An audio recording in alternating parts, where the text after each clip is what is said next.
అది వాడ 30 రోజులు ప్రయాణం చేస్తుండేది, లండన్ వరకు వెళ్ళాలి. వారం రోజుల తర్వాత ఈ సీలో ప్రయాణం చేసే వాళ్ళకి వాంతులు అవుతుంటాయి. అది అలవాటు లేని వాళ్ళకి బయట పని చేయలేక వాంతులు వచ్చేస్తున్నాయి. నాకు నేను ఇప్పుడు ఏం చేయాలి నాకు అర్థం కావట్లేదు. పని చేయాలనుకుంటున్నాను, నేను పని చేయడానికి నన్ను తీసుకున్నారు, ఫ్రీగా తీసుకెళ్తున్నారు. దేవా నాపై కనికరించాలని ప్రార్థన చేస్తే ఆ లోపల పని చేసేవాడు అంటాడు, ఓకే నాకు అలవాటే, నేను ఎప్పటి నుండో చేస్తున్నాను, బయట పని నేను చేస్తాను, నువ్వు లోపల పని చేయమంటాడు. సార్ థ్యాంక్ యూ అని చెప్పి లోపలికి వెళ్ళి పని చేస్తే కెప్టెన్ పర్మిషన్ లేకుండా చేస్తారు. వీళ్ళు ఇద్దరు పని మార్చుకుంటారు.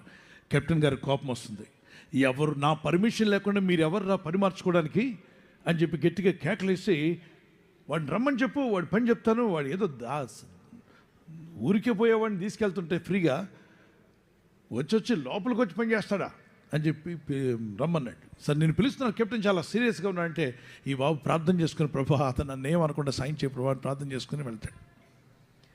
లోపలికి వెళ్ళేసరికి లోపల సెక్రటరీ అంటాడు, సార్ లోపల పని ఈ బాబు చాలా బాగా చేస్తున్నాడు సార్ అని ముందే చెప్తాడు. ఎవరో వాడినా బయట పని చేస్తాడు. అవును సార్, బయట కన్నా ఇంకా లోపల ఇంకా బాగా చేస్తున్నాడు, శ్రద్ధ కలిగి చేస్తున్నాడు, ముందు చేసినోడు కానీ ఇటు బాగా చేస్తున్నాడు అనగానే కెప్టెన్ గారు మనసు మారిపోయింది. తిడదాం కొడదాం అనుకునేవాడు చెప్పాడు, సరే రా నువ్వు మంచోడు రా వెళ్ళరా అన్నాడట. అదేంటి వాడు దగ్గరికి నువ్వు కొడతా అన్నాడు, తిడతా అన్నాడు. అవును నిజంగా నాతో అన్నాడు.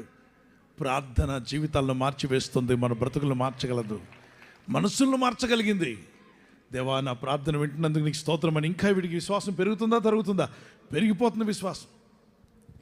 కెప్టెన్ గారితో మాట్లాడుతూ, సార్ మీరు యేసుప్రభుని నమ్ముకోలేదు సార్, మరి సిలువ ఉంది మీ దగ్గర? అవునులే బాయ్ ఎక్కువ మాట్లాడుకో, కెప్టెన్తో మాట్లాడేది గొప్పోడువా అన్నాడట. సరే సరే మాట్లాడుతూ కొద్ది రోజుల తర్వాత ఆ సెక్రటరీతో